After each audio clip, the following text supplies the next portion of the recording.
The fastest growing city in Europe, Galway is a vibrant university town with winding medieval streets. It is also home to the Galway Arts Festival. I always say you can judge the greatness of a city by its arts. Tell me what I can expect at the Galway Festival.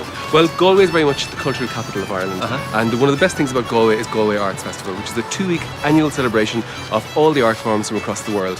Very much performance-driven with theatre, dance, music, along with visual arts, spectacle, and literature and comedy. So it's an explosion of all of the art forms. And you're coming into your 31st year? Into our 31st year. We celebrated our 30th festival last year, which is fantastic. And one of the great things about Galway is the city frames the festival very well. So you cannot not but be in Galway during the 2 weeks of the festival and realise that something major is happening. So it's great.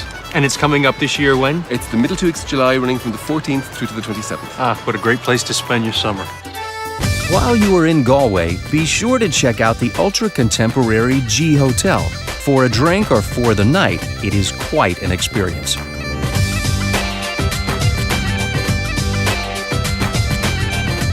I'm getting ready to take the shortest flight in Ireland. On this plane in under 7 minutes, I'll be right over there on the Aran Islands. Just off the western edge of Europe lie the Aran Islands. Inishmore, Inishman, and Inisheer. These islands are divided into tiny fields separated by dry stone walls. One of the most famous products of the islands is a true Aran sweater. We are here now in the Aran Islands, and they are famous for their hand-knit sweaters. I'm wearing one of them, and I'm here with Mary, one of the most famous knitters, and one of the few left, am I right? Yes, you're correct there. Yes, that's right. Now, all of this work behind me is Mary's work. When did you start knitting? As a child? As a very small child. My mother used to knit, my grandmother knitted. And I started off by helping my mother with the knitting. Now, there's a lot of different types of, would you call them stitches? Patterns. Patterns? Yeah. Can you tell me a little about the different patterns on mine? Yes, here in the centre, every sweater, we start with the centre when you're planning a pattern.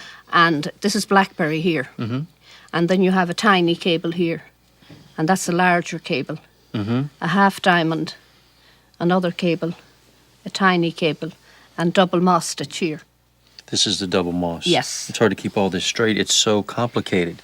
Can you tell me the tradition of the white Aran sweater? Back, say, 50 years ago, or maybe less, all little boys wore white sweaters for their first Holy Communion, and the little girls wore white cardigans.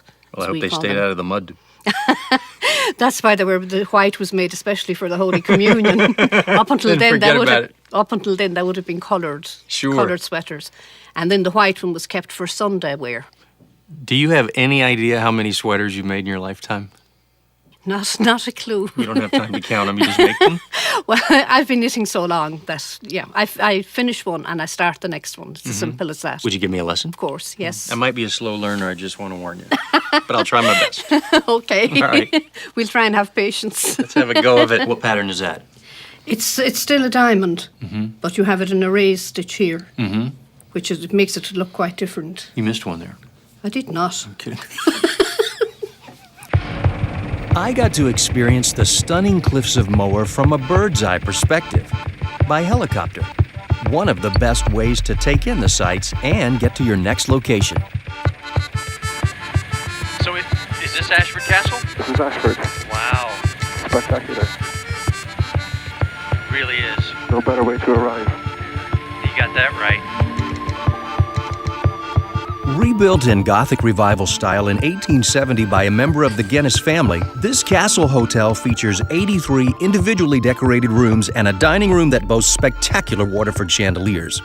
In addition to the typical array of amenities to be found in a 5-star resort, Ashford has a unique feature: nature at your fingertips. So can you tell me a little bit about this falconry school here that's so unique? Absolutely. If you're at Ashford Castle, you can come up to us. Within a few minutes of arriving, we show you around the birds. You'll have a glove on. We come out to the woods here. You'll have a hawk like Wexford on the glove, and away we go, and you're the one doing the flying. And then Terrific. we tell you all about the history and their eyesight and their speed and how it all falls into place. It's a very nice educational facility. Absolutely. Yeah, Wow. we go through the full works. So is it possible we could see a flight now? with Absolutely, Wexford? yeah. Here we go. So I lift him up and I release my grip. This is called casting off.